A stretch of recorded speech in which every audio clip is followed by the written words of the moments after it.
देखो भैया, जो चर पद होते हैं, चर पदों की संख्या जो होती है वो क्या होती है, निश्चित होती है। चर पद सिर्फ गिनती में 26 होते हैं। कितने होते हैं? 26 होते हैं। ए से लेकर जेड तक गिनोगे सारे कितने हैं? सिर्फ 26 लेटर हैं। लेकिन अचर पदों की संख्या क्या होती है? ये अनिश्चित होती है, अनलिमिटेड होते हैं, एक से लेकर अनंत तक। अगर मैं कहूं सबसे बड़ा अचर पद जो है वो 2 करोड़ है, तो कोई कहेगा नहीं 3 करोड़ है, कोई कहा नहीं 10 अरब है। तो इसको कभी फाइनल गिन नहीं सकते हो। जैसे मैं कहूं सबसे बड़ी गिनती बताओ, कहां तक आप गिन सकते हो?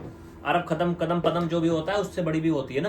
तो इनकी संख्या लिमिटेड नहीं होती, अनिश्चित होती है। ठीक है, अनलिमिटेड होती है, ये लिमिटेड होते हैं। इनकी टोटल संख्या 26 होती है।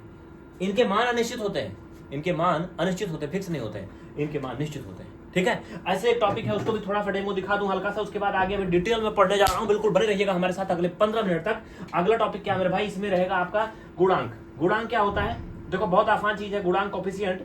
किसी भी जो भी पद दिए गए हैं, जैसे मान लो मैंने कहा कि मेरे भाई 8 यक्स ये स्क्वायर वाई, इसमें y का गुणांक क्या है? y का गुणांक क्या है? इसमें से y हटा दो बस, यही क्या है? गुणांक है। 8x स्क्वायर है, किसका? y का गुणांक क्या है? 8x square. ओके, कितना आसान है ना, बहुत आसान है। जैसे मैंने कहा -3 b और z, b स्क्वायर z, इसमें b स्क्वायर का गुणांक क्या है? b स्क्वायर का गुणांक क्या है? इसमें से b स्क्वायर हटा दो बस, b स्क्वायर पकड़ो, पकड़ो इनको, हटाओ, खोपड़ी लाग रखो इनकी। ये b स्क्वायर का गुणांक क्या है? -3z। बस यही कहानी है। आइए देखते हैं आगे क्या कहानी है आगे।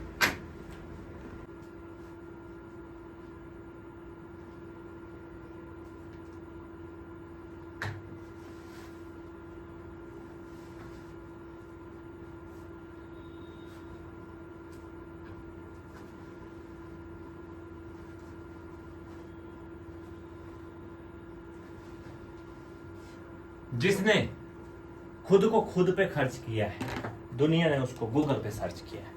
साथियों, एक बार फिर से स्वागत है आप सभी का एक और फ्री और नई बैच में। ये बिल्कुल फ्री बैच है, एकदम टोटल फ्री बैच है।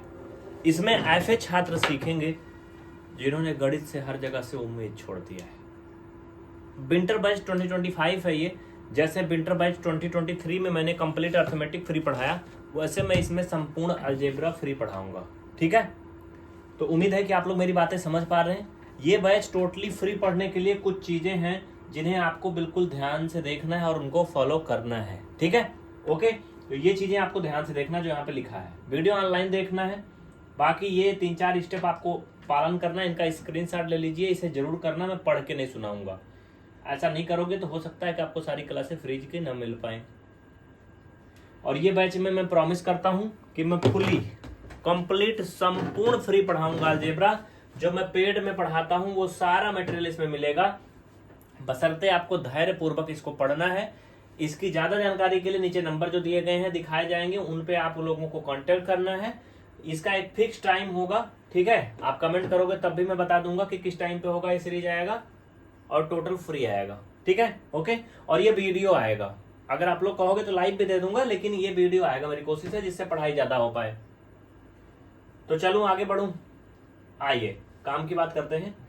साथियों, क्या है ना कि चर व अचर पद, ये मेरा टॉपिक है आज के लिए, मतलब आप लोगों को पढ़ने के लिए, है ना। चर व अचर पद क्या होता है? इनको बोलते हैं variables and constant. Okay, English में क्या बोलते हैं? Variable and constant. ये सिलेबस के कुछ हिस्से हैं जो मैंने यहाँ पे दिखाए हैं 4-5। इनको पूरा करने के बाद मैं आपको आगे का फिर से सिलेबस इसी में दिखा दूंगा। ठीक है, तो पहले हम लोग पढ़ेंगे वेरिएबल एंड कांस्टेंट, उसके बाद हम पढ़ेंगे कोफिशिएंट, उसके बाद चर पदों का जोड़ना, घटाना, गुणा, भाग, और फिर पॉलिनोमियल एंड इक्वेशन। देखो, पॉलिनोमियल और इक्वेशन में अंतर होता है। पॉलिनोमियल कोई भी अलजेब्रिक एक्सप्रेशन आप लिख देते हो जोड़ घटा के, तो वो 2 पदी का बहुपद, 3 पद का बहुपद आप समझ जाते हो। इसमें क्या है, 2 पक्ष होते हैं, एक LHS एक RHS, तभी वो समीकरण बनता है, सिंगल पक्ष नहीं होता। जैसे for example equation and polynomial में थोड़ा सा डिफरेंस समझ लो, बहुपद और समीकरण में। छोटी सी बात, अगर मैंने 7x + 9 लिख दिया तो ये एक बहुपद हो सकता है, लेकिन एक समीकरण नहीं है। ठीक है, ये एक बहुपद है बट समीकरण नहीं है। समीकरण अगर इसमें हम बराबर का 0 लगा दिया, बराबर का 7 लगा दिया, कुछ भी, तो क्या बन गया? अब ये इक्वेशन बन गया। ठीक है, दोनों में अंतर होता है, ये बात समझना। आइए पॉइंट की बात करते हैं। आराम से प्यार से पढ़ना है और जल्दी नहीं करना बिल्कुल भी। कुछ भी चीजें यहाँ गलत लिखी हैं, शब्द की अगर गलती हुई है तो बताइएगा, हाँ ये शब्द ऐसा नहीं, ऐसा मंत्र चाहिए, ऐसा अक्षर चाहिए, बाकी सब सही है। तो जितने भी आप देखते हो A से लेकर के जेड तक के जो भी लेटर आप देखते हो, ये सब क्या बोलते हैं इनको, हाँ, ये सभी क्या है मेरे भाई, ये सभी हैं आपके चर पद हैं, यानी वेरिएबल्स हैं। ठीक है, ओके, कोई दिक्कत ना किसी को? अच्छा ठीक है, डन। और जो भी नंबर्स होते हैं जैसे 1 2 3 4 डॉट डॉट डॉट कहाँ तक, अनंत तक, ये सभी क्या है, ये सभी मेरे भैया अचर पद या कांस्टेंट है। बस इतना ही समझना है, इससे ज्यादा कुछ नहीं समझना। ठीक है, ओके, बहुत ज्यादा नहीं समझना है। अगला क्या है, इनकी संख्या निश्चित होती है, निश्चित होती है, हाँ? और इनके मान अनिश्चित होते हैं। इनके मान अलग अलग सिचुएशन के अकॉर्डिंग बदल जाते हैं। आप इक्वेशन ले लो, कोई समीकरण ले लो, उसमें अगर एक्स वाई दोनों है, अगर आपने एक्स का मान कुछ और रखा तो वाई कुछ और हो जाएगा, वाई का कुछ और रखा तो एक्स कुछ और हो जाएगा, वो बदलता रहेगा, चेंज होता रहेगा। ठीक है, ओके। इनकी संख्या अनंत होती है, इनकी संख्या क्या होती है, अनंत होती है, लेकिन ये फिक्स होते हैं, चेंज नहीं होते हैं किसी भी इक्वेशन में। जैसे फॉर एग्जांपल अगर मैंने लिखा कि 7x + 9 = 3 है, तो इसमें ये 3 और जो ये है ना, फिलहाल ये थोड़ा समीकरण ऐसा नहीं होना चाहिए, 5y = 4 है, ऐसा, हाँ? ऐसा अगर है तो इसमें y का मान x पे डिपेंड करेगा। x का मान अगर मैं 2 रखूंगा तो y का मान कुछ और आएगा, अगर इसका मान 3 रखूंगा तो ये कुछ और आएगा, मतलब सिचुएशन के अकॉर्डिंग बदलता रहेगा। लेकिन ये 4 जो है ना, ये नहीं बदलेगा, ये जुड़ेगा घटेगा 4 ही रहेगा, इसकी वैल्यू 4 ही ली जाएगी, अलग नहीं हो सकती है। ठीक है, तो कहने का मतलब वो निश्चित नहीं होते हैं। कौन, ये वेरिएबल निश्चित नहीं होते, ये बदलते रहते हैं। देखो इनका नाम ही है वेरिएबल, वेरी मतलब बदलना, चेंज होना, है ना? ओके, एबल मतलब हो सकते हैं, चेंज हो सकते हैं, चेंजेबल है। ओके, कोई दिक्कत ना, इनमें समझने में कुछ भी अलग नहीं है। सिर्फ और सिर्फ अगर आपको कहीं भी ए से लेकर के जेड तक का कोई भी लेटर दिख गया मेरे भाई, तो वो हो गया आपका वेरिएबल, और 1 से लेकर के अनंत तक का कोई भी कहीं गिनती नंबर दिख रहा है तो वो क्या हो गया, आपका कांस्टेंट हो गया। देखो मैं पीछे बैकग्राउंड में भी दिख रहा हूँ, शायद पर्दे तो बंद है, लेकिन ये भाई मोबाइल है, कैमरा तो है नहीं, तो ये थोड़ा सा मतलब रिफ्लेक्ट करवा रहा पीछे से, है ना? जाने तो जो करना कर लें तो इसको। आइए, इसमें कुछ चर और अचर आपको छांटना है, क्या बता लोगे? जल्दी करो भाई, फास्ट। चर व अचर पद छांटिए। चलो भाई, वेरिएबल्स जल्दी बता दो, कांस्टेंट बता दो। वेरिएबल्स वही एबीसीडी वाले जो हिस्से हैं, जैसे इसमें देखो x हो जाएगा वेरिएबल, इसमें y3, इसमें z, इसमें b², इसमें c का 5, इसमें माइनस का a एंड इसमें धन का b, है ना? मैंने इसका x भी ले लिया अलग से। बाकी पूरा का पूरा पद वो क्या है, एक व्यंजक है ना?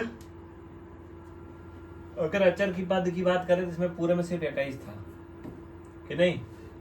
नीचे वाले में मुझे आप छांट के बताओ क्या होगा, जरा बताओ। चलो भाई, हो गया, आगे बढ़ूं? कोई बात नहीं, चलो ठीक है, बढ़िया है।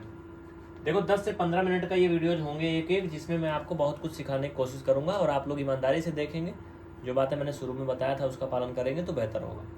ये क्या है, इसमें कह रहा है कि जेड का गुणांक, हाँ ये एक नया टॉपिक है, गुणांक, कोफिशिएंट। क्या है? कोफिशिएंट, गुणांक, ये क्या होता है? आइए इनके बारे में विस्तार से जानते हैं पहले, ठीक है?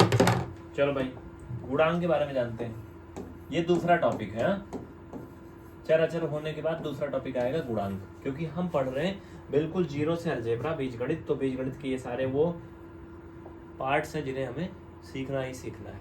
चलिए, जैसे मैंने लिख दिया 7x²y। अब जिसका भी गुणांक बोले, अगर मैं बोलूं इसमें x² का गुणांक बताओ, तो आप बता लोगे? x² का गुणांक बताओ।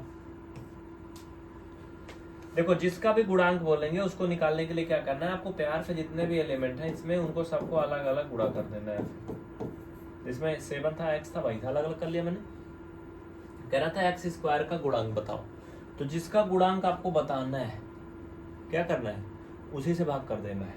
x² का गुणांक बताना है ना, तो आपको x² से उसको भाग कर देना है। ये खत्म हो गया, 7 और y बचाना, ये 7y इसका उत्तर है। बात समझ में आया? जिसका भी गुणांक बोला है उसी पद को गायब कर दो, बाकी सब जो बच रहे हैं वो उसके क्या है, गुणांक है। ठीक है, समझ में आया? जैसे मैं कहूँ कि हमारे फैमिली के मेंबर कौन कौन है, हाँ हमारे फैमिली के मेंबर कौन कौन है, तो भाई साहब हमारी फैमिली में जितने भी लोग हैं उनमें से मुझे हटा दो, बाकी सब हमारे फैमिली के मेंबर हैं। अब हम थोड़ी मेंबर हैं अपनी फैमिली के, कहोगे यार क्या अजीब से बात कर रहे हो, मतलब समझो हम तो हम ही हैं, हमें तो मालूम है ना कि हमारी फैमिली के लोग हैं, तब भी वही हुए, लेकिन उसमें थोड़ी काउंट करोगे। हाँ जैसे आपसे पूछा जाए कि आपकी फैमिली में 9 लोग हैं, लेकिन आपको छोड़कर कितने लोग हैं, तो 8 लोग होंगे ना। तो वैसे कुल मिला के लगभग होता है, मोटी मोटी बातें अगर आप इसे सेंस कर पा रहे हो तो, है ना। तो जिसका भी गुणांक करने को बोलेंगे उसी से उसको पूरे को भाग कर दो बस। जैसे एक छोटी सी बात यहाँ पर देखना, आई थिंक 7 मिनट से ज़्यादा ये हो चुका है, 8-9 मिनट का हो चुका है। जैसे 11x का स्क्वायर y और p का क्यूब में अगर मैं कहूँ y का गुणांक क्या होगा, जरा सोचो और बताओ y का गुणांक क्या होगा, बताओ, कोशिश कर लो मेरे भाई। देखो मेरी कोशिश होगी ये वीडियो 15 मिनट के हों, बढ़िया रहेंगे कि नहीं, क्योंकि उससे कम में कुछ हो नहीं पाएगा यार, कि नहीं बताओ। देखो मैं हिल रहा हूँ, पारदर्शी रूप से पीछे दिख रहा हूँ यार, ये गलत बात है भाई, दिखना चाहिए फिर चुप्पे से। स्क्रीन ब्लैक करने का परिणाम है, कोई बात नहीं। आओ, कह रहा था y का गुणांक ना, तो पूरा जितना कुछ लिखा है इनको सबको अलग अलग कर दो, एक एक। y का गुणांक बोल रहा था तो y से भाग कर दो, y से y डिवाइड कर दिया, क्या बचा, जरा देखो इधर 11 बचा, x का स्क्वायर बचा एंड p का क्यूब बचा, है ना, बस इतना ही बच रहा है। आ गया सभी को समझ में? तो आई होप आ गया। तो इसमें बता दो मुझे p स्क्वायर z, इसमें z का गुणांक बताओ, जल्दी करो भाई। वेरी गुड, बहुत अच्छे बच्चे पार्टी, चलो बढ़िया है, अच्छा है। देखिए थोड़ा कंप्रोमाइज करना पड़ रहा होगा क्योंकि ये फोन से रिकॉर्डिंग हो रहा है, शुरू के 3-4 पार्ट फोन से होंगे, बाकी कैमरा आ जाएगा तो मस्त रिकॉर्डिंग होगा, कोई दिक्कत नहीं, ठीक है। तो हार नहीं मानना है, कहते हैं जिसने खुद को खुद पे खर्च किया है दुनिया ने उसको इंटरनेट पे सर्च किया है। आपने मुझे भी सर्च किया ना, क्योंकि मैंने खुद को खुद पे खर्च किया है, मेहनत किया है। आज देखो 7-8 लाख लोग हमें सब्सक्राइब करते हैं और करोड़ों लोग देखते हैं, कि नहीं। कह रहा जेड का गुणांक, तो जेड को छोड़ के बाकी लिख दो मेरे भाई, क्या है लिख दो ना यार, 11 खत्म, 11 p का स्क्वायर। इसमें कह रहा p स्क्वायर का गुणांक, तो p स्क्वायर को छोड़ दो बाकी लिख दो, क्या आ जाएगा 11z। हाँ इसमें कह रहा है कि a का गुणांक, a का गुणांक क्या होगा, a को सिर्फ छोड़ दो इसमें से बस, तो 8b स्क्वायर d3 क्या होगा, 8b स्क्वायर d3। ओके, कह रहा कि d3 का गुणांक भाई साहब d3 छोड़ दो बस, 8a b का स्क्वायर। हाँ कोई दिक्कत ना किसी को, बढ़िया, ठीक है। ये ऐप है, इसको इंस्टॉल कर लोगे अगर आप लोग तो आपको ये क्लासें इकट्ठा मिल जाएंगी, यूट्यूब पे भटकना नहीं पड़ेगा। तो कर लेना, फिर मुझे बताना, इसमें हम आपको कुछ फ्री कंटेंट भी इकट्ठा दे देंगे, आपकी इच्छा, सपोर्ट करना करके। हाँ चलो बढ़िया है, इसको स्कैन कर लीजिएगा, जिससे आप ग्रुप वगैरह में जुड़ जाओगे तो आपको सारी अपडेट मिलेगी। जैसे कि फिर छुट्टी उट्टी हो जाती है, कुछ भी हो जाए तो वो सारी जानकारी आपको मिलेगी, सो इसे समझ लेना। ये आपके लिए होमवर्क दे दूं क्या? चलो इसमें जल्दी बताओ। देखो वीडियो 10 से 15 मिनट के बीच रहेगा, कोई फिक्स टाइम नहीं होगा, क्योंकि कंटेंट के ऊपर डिपेंड करता है, कभी 15 हो जाए, हाँ कभी 10 ही हो जाए, जो भी होगा ये होमवर्क रहेगा। ओके कर लोगे ना, कोई दिक्कत ना किसी को, बढ़िया। तो याद रखना, जिसने खुद को खुद पे खर्च किया दुनिया ने उसको गूगल पे सर्च किया है। आपने पढ़ना शुरू कर दिया अलजेब्रा बिल्कुल जीरो से, इससे बेसिक कुछ नहीं होता। शुरू के ये मैंने 5-6 चैप्टर आपको दिखाए सिलेबस में, इसके आगे धीरे धीरे वीडियोज में दिखाता रहूंगा सिलेबस और पाठ्यक्रम, और आराम से आप आगे पढ़ते रहो, बिल्कुल जीरो से सीखते रहो, ठीक है। किसी को कोई डाउट होता है मुझे बताना, सारा रिप्लाई करूंगा, लेकिन जो कंडीशन दिखाई गई इन कंडीशन को ना भूलना मेरे भाई। अगर ये कंडीशन आप नहीं फॉलो करोगे तो हो सकता है कि आप फ्री में क्लास ना देख पाओ। कंडीशन का स्क्रीनशॉट ले लीजिए एक बार, रिक्वेस्ट है, बिल्कुल फ्री क्लासें हैं, इसे जरूर करना है, बहुत आसान चीज है, इसमें कोई पैसा नहीं लगना है, ठीक है। बहुत बहुत धन्यवाद। कमेंट करके मुझे जरूर बताना कि आप कहाँ से देख रहे हो और आपको ये वीडियो कैसा लगा। क्या आप हमारा साथ देंगे, इस बैच को यूट्यूब पे फ्री लाया जाए? मुझे सारी बात बताना, क्या आप लोग सहमत हो, ठीक रहेगा? चलो धन्यवाद।